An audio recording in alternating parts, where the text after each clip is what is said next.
आज का पहला पाठ कुरिन्थियों के नाम संत पौलुस का पहला पत्र अध्याय 1 पद संख्या 1 से 9। आप लोग मसीह से संयुक्त होकर सब प्रकार के वरदानों से संपन्न हो गए हैं।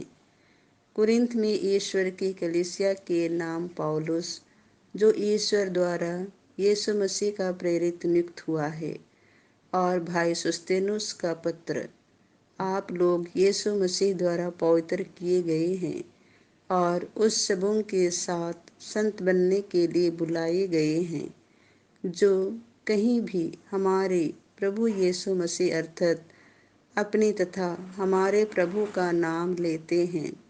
हमारा पिता ईश्वर और प्रभु यीशु मसीह आप लोगों को अनुग्रह तथा शांति प्रदान करे।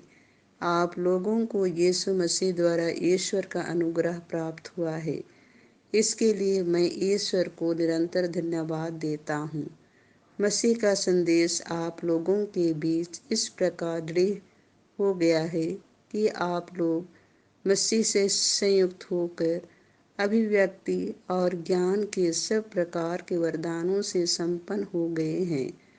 आप लोगों में किसी कृपादान की कमी नहीं है, और अब आप हमारे प्रभु मसीह के आगमन की प्रतीक्षा कर रहे हैं। ईश्वर अंत तक आप लोगों को विश्वास में सुदृढ़ बनाए रखेगा, जिससे आप प्रभु यीशु मसीह के दिन निर्दोष पाए जाएं। ईश्वर सत्य प्रतिज्ञा है। उसी ने अपने पुत्र हमारे प्रभु यीशु मसीह के सहभागी बनने के लिए आप लोगों को बुलाया है। संत मत्ती के अनुसार पवित्र सुसमाचार अध्याय 24 पद संख्या 42 से 51। तैयार रहो। यीशु ने अपने शिष्यों से यह कहा, जागते रहो, क्योंकि तुम नहीं जानते कि तुम्हारे प्रभु किस दिन आएंगे। यह अच्छी तरह समझ लो। यदि घर के स्वामी को मालूम होता कि चोर रात के किस पहर आएगा, तो वह जागता रहता और अपने घर में सेंध लगने नहीं देता। इसीलिए तुम लोग भी तैयार रहो, क्योंकि जिस घड़ी तुम उसके आने की नहीं सोचते, उसी घड़ी मानव पुत्र आएगा। कौन ऐसा ईमानदार और बुद्धिमान सेवक है, जिसे उसके स्वामी ने अपने नौकर चाकरों पर नियुक्त किया है, जिससे वह समय पर उन्हें रसद बांटा करे।